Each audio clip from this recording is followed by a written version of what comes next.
Hello, this is the Gemsbach, and today's topic is Papers, Please, a game developed by Lucas Pope and originally released in 2013.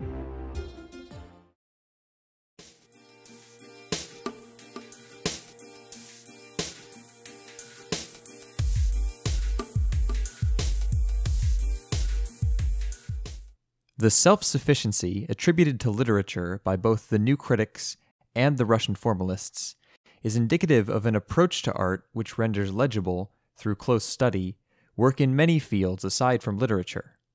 Indeed, the practice of close reading, the relative coherence and ironic interplay of a work's constituent elements, can be as demonstrably successful in parsing a video game as it has been in parsing other contemporary subjects such as film, painting, and photography. The 2013 indie game Papers, Please, created by Lucas Pope, is perfectly amenable to analysis in this mode. This deceptively simple game centers on a middle-aged male player character who lives and supports his impoverished family in the dystopian country of Arstotzka in 1982. He is an unwilling government employee staffing a border checkpoint, tasked with sifting the paperwork of would-be emigrants for discrepancies. Papers, Please is an expression, through both typical literary elements and unique, gamely elements, of the paradoxical situation of human agency within mechanical, menial work, and of power, even political power, within the disenfranchised individual.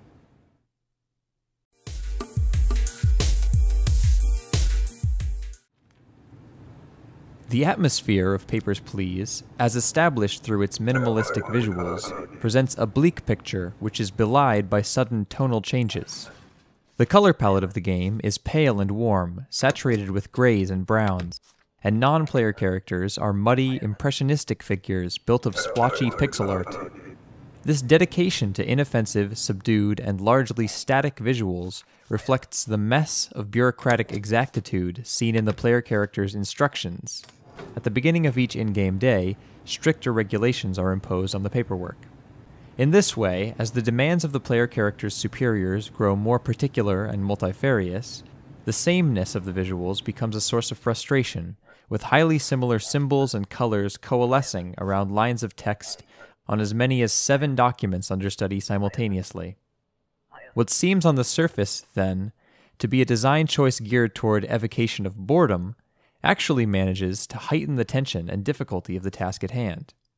Cleanth Brooks observes a similarly conflicted role in John Keats's Ode on a Grecian Urn, when he zeroes in on the speaker's address of the urn as a cold pastoral.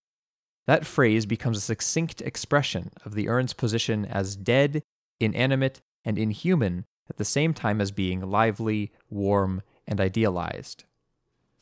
Yet, the irony runs deeper than this, as within this morass of repetition, significant patterns emerge.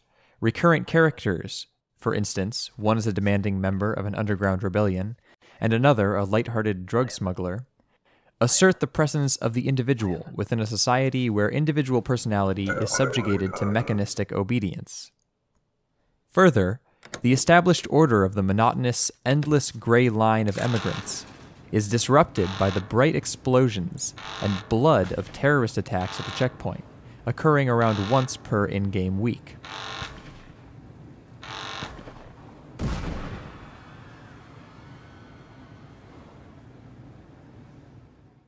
These character-driven leitmotifs and violent caesuras punctuate with pathos and shock a tempo which seems superficially to be droll and predictable. In this way, the game is poetic. Its basic structure resembles that of a poem, with the 31 in-game days across which its events unfold functioning like 31 lines of poetry, full of variations on and interruptions to a discernible rhythm. These interruptions by the political actions and character dramas in the otherwise straightforward flow of the game introduce what John Crow Ransom calls textures, or indeterminacies of sound and meaning.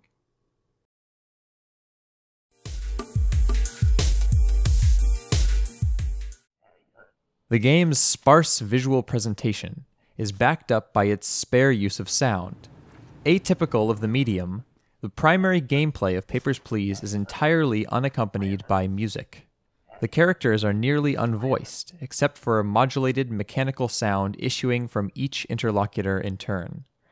The player character's mechanical sound resembles a decades-old computer choking out the word papers, regardless of the length or content of the written line. The most prevalent sound effects in the game are the soft shuffling of papers and the clacks of the approved and denied stamps. Only on the screens between workdays, when the player must tick or untick checkboxes to spend meager earnings on food or heat for the player character's suffering, unseen family, is music present in the game. And even then, the music is a spare, languid, lightly accompanied beat of one note moving one octave up and one octave down in martial determination ad infinitum. The machine-like precision and restraint of Papers, Please's aural assets foreground the hollowness and mechanical nature of the task set before the player character. The lack of music also stresses efficiency and propriety over emotion and egalitarian ethics. The player character himself seems somehow mechanical, making machine-like noises and attempting to arbitrate according to given algorithms. Indeed, missing a discrepancy or denying access to an emigrant with satisfactory paperwork results in an immediate, automatic printed citation landing on the player character's desk. The implication of this feature is that the player character's job is not only mechanized in nature, but is in fact presently being completed to a higher degree of quality by a mechanical system.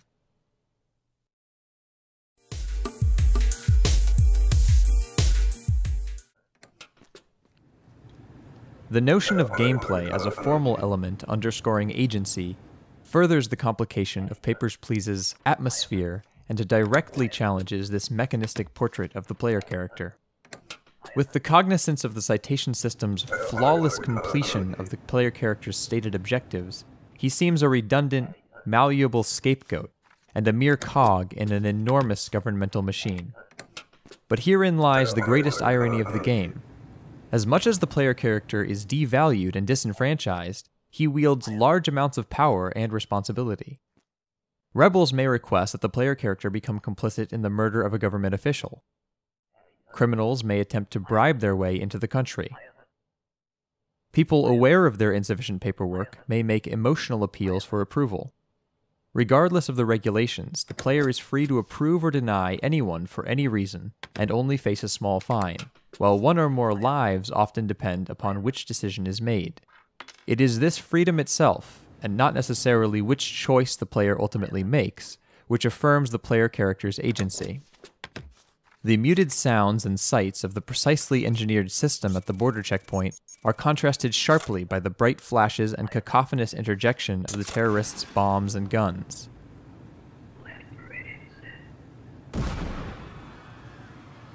In much the same way, each structure controlling and depersonalizing the player character is balanced against the far-reaching ramifications of the power vested in the player character by that same structure.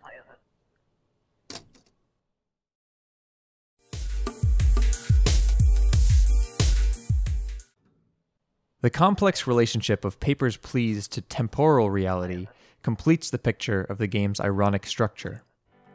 Despite the minimalism described above, the soundtrack does contain one jaunty, up-tempo piece of music. This piece is present in 3 of the game's 20 possible endings.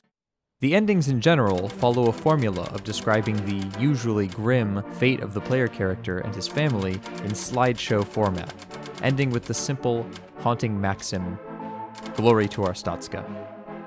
This maxim only confronts the player as haunting after living a while in the world of the game.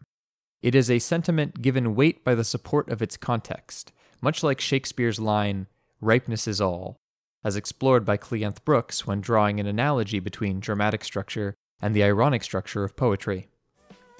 The 3 exceptions to this formula are those encountered if the player character has survived and not been arrested for all 31 days of the game, and are the result of 3 disparate paths: escaping Arstotzka, inciting a full-scale revolution, or thoroughly suppressing the revolution.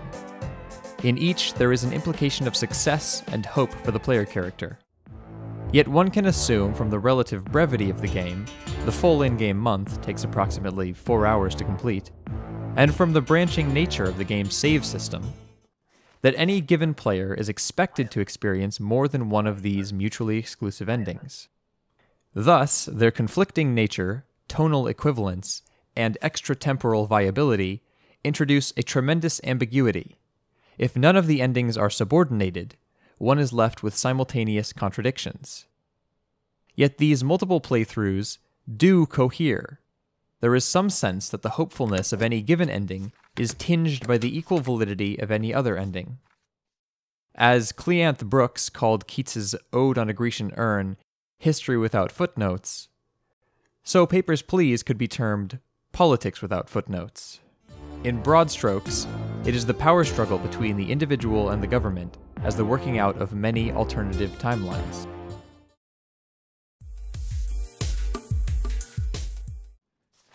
Papers, Please presents humanity by attempting to mechanize humanity, and presents power by attempting to remove power. What remains is an odd exercise whose rebellion against traditional game design dogma, which advocates always avoiding boring, menial, or politicized subject matter, reveals the value of gameplay and interactive variability as core elements of gameliness.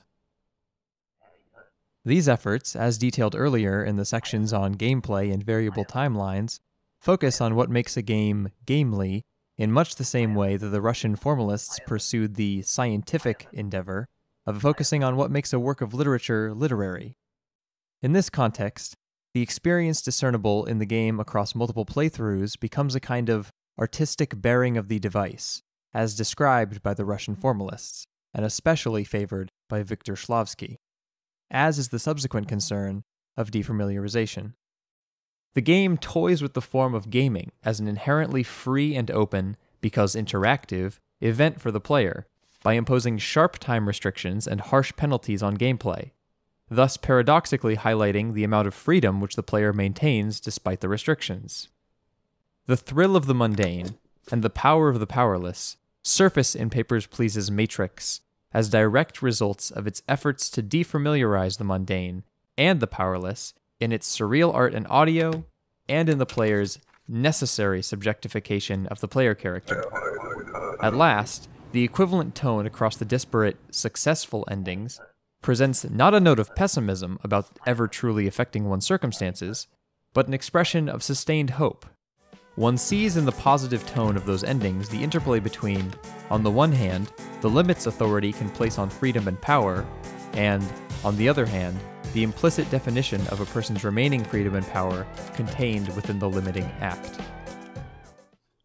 I would like to close by extending a special thank you to Professor Alan Liu, eminent in the field of digital humanities and among advocates for the humanities generally, without whose brilliant instruction this video would not have been possible.